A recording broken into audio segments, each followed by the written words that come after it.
Krishna. This is Ritvik Yasoda, and today I'll be saying how Udupi Krishna came to Udupi. One day, a few businessmen and sailors were traveling from Dwarka to Karnataka on a ship. They had lots of treasure, goods, expensive items with them. As they were sailing, suddenly there was a huge storm. People got panic and started screaming and were desperate for help. The captain of the ship spotted Madhvacharya. At that time, Madhvacharya was chanting mantras and was glorifying Krishna at the beach. Madhvacharya took his chadar and started waving it, and all the wind went away. And not only that, the ocean became calm. The wind took the boat The wind took the boat to the shore, and the person realized that this person is not an ordinary person. He saved his life. After reaching the shore, he got down and and, and thanked him. And he thanked Madhvacharya. He said, "You saved my life. My wealth I will give you. Anything you want, I'll give you." What can I give you? He asked. The captain said, "I will give you a whole boat." Sripad Madhvacharya said, "I don't want anything. What do I need?" Here we need to understand that devotees are always self-satisfied and happy with whatever Krishna has given. They never hanker for material objects. Madhvacharya said, "I don't want anything," but the person really wanted to. He said, "I have gold, I have pots, I have a boat, anything I will give you." Madhvacharya said, "You are coming from Dwarka, right?" He said, "Yes." He said, "Do you have any gopi chandan?" He said, and then the captain said, "Yes." Gopi chandan is like a type of clay, so yeah, if you don't know there. Especially in those days that clay was so easy to get in Dwarka. It is free there.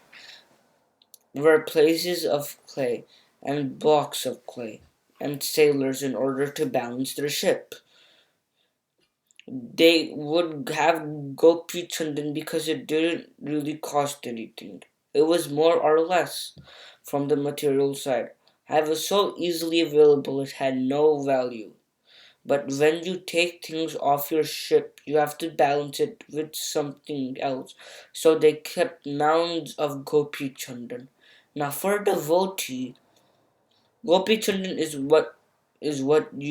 if you go to Dwarka, there is a place called Gopi Talab. How many people have been there? Please raise your hand and say Haribol. And that's the place where actually gopis came and baited. And Sri Radharani and Krishna and the gopis baited in Gopi Talab, this kund. And the dust from Krishna and Sri Radha's bodies and the dust of the feet of all the gopis became that clay. So from that time it considered priceless.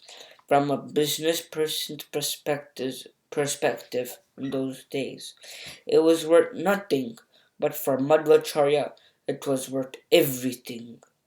It's the dust of the feet of Krishna and Radha and the gopis. And we put it on our bodies. It is called tilak, like this over here. We put it on our foreheads, 12 parts of our body, and it is the way to concentrating our body, mind, words, and life to Krishna. So he said, "Please give me if you have some Gopi Chandan." He said, "Yes, I have 2 mounds of Gopi Chandan." So he said, "You can give me that." And they took 2 mounds of Gopi Chandan out, and one of the mounds broken inside. There was an incredible deity of Balaram. And then Madhvacharya, he was chanting beautiful hymns and mantras upon the lump of the Gopi Chandan open. And there was a deity of Krishna, and Madhvacharya knew that the history of that deity. Madhvacharya tells the story of the Gopi Chandan deities. During the time of Krishna, this is approximately 5,000 years ago, Krishna lived in Dwarka and Devaki and Vasudeva, his mother and father, and he lived in beautiful palaces with queens like Satyabhama and Rukmini and Jambavati. Krishna lived a few years in Vrindavan, and then Akrura brought Krishna to Madura. From there, Krishna moved to Dwarka, built by Vishwakarma, to build the fort in the sea called Dwarka.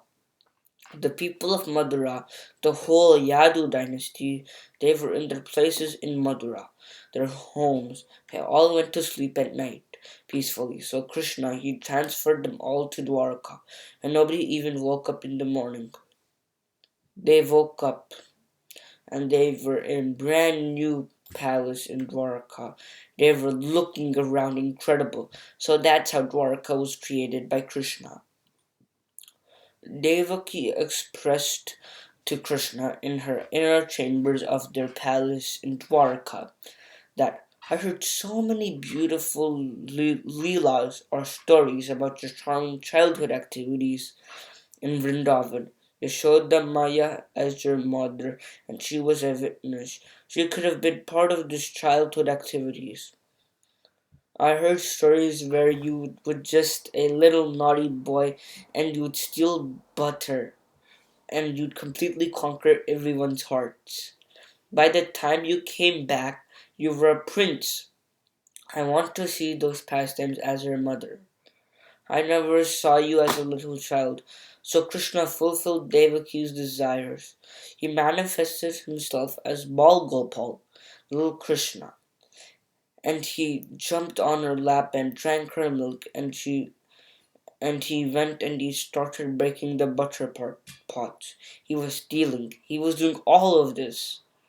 His little childhood pastimes. He was holding a stick and a rope for churning butter, and he was stealing Devaki, and Devaki was completely mesmerized. She was thinking in her heart, have never experienced such happiness as this your Vrindavan Leela. Rukmani, Krishna's queen, was watching, and she never experienced such happiness as seeking Krishna Bal Leela of Vrindavan. She requested Krishna, I want to worship you in this form as Bal Gopal, stealing butter. Can you give me a murti that I can worship? So Krishna called Vishwakarma to carve that identical form that Rukmani was seeing of Krishna of Vrindavan as the butter thief. And he carved out a pure Shaligram Shila, that form of Krishna, and in one hand he was holding a stick and another a rope. And Rukmani Devi, although she was personally serving Dwarkadish Krishna day and night, her greatest happiness was in worshipping this deity in the form of this temple. In her inner room of Gopal, years later, when the Yadu dynasty was sent back to the spiritual world, Arjuna, Krishna's dearest friend, he brought the deity of Rukmini. After the Rukmini had left, and he put it in Rukmini's garden. And over the years, the deity of Gopal that was worshipped by Rukmini in Dwarka was covered by Gopi Chandan, along with the deity of Balarama, and was completely lost. So those sailors, they didn't know there was anything inside the lump of Gopi Chandan. It was just mud clay, but it was Krishna and Balaram who wished to come here to Udupi to be worshipped by Sri Madhvacharya, and later to be visited by Sri Chaitanya Mahaprabhu. And even then, when Udupi Krishna was on that boat in the storm, he knew all of this would be here today. The devotees, Sripad Madhvacharya said, let us bring Balaram. He is installed in a temple close to see where the sea is. Did you all go to the Balaram temple? but he wanted to bring Krishna to the town of Udupi. But Krishna was so heavy, nobody could pick him up.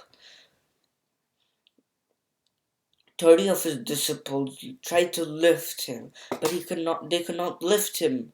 Then Madhvacharya, chanting beautiful songs in glorification of Lord Krishna, effortlessly picked Krishna, and he was carrying Krishna back to Udupi.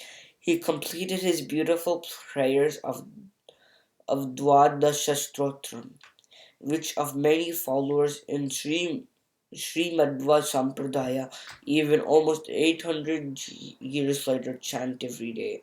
Madhvacharya installed Bal Gopal. Sripad Madhvacharya brought Krishna to Mahadeva Sarovar, and he baited Krishna with his disciples and performed a beautiful ceremony to install him, where we see him today in the beautiful temple. The temple was a little later, but he installed and Sripad Madhvacharya personally established the form of worship. Jai Srila Prabhupada, thank you for listening to this Udupi story, how Udupi Krishna came. And please remember to hit the subscribe button below and to hit the notification bell and like and comment. Thank you for listening. Jai Srila Prabhupada, Hare Krishna.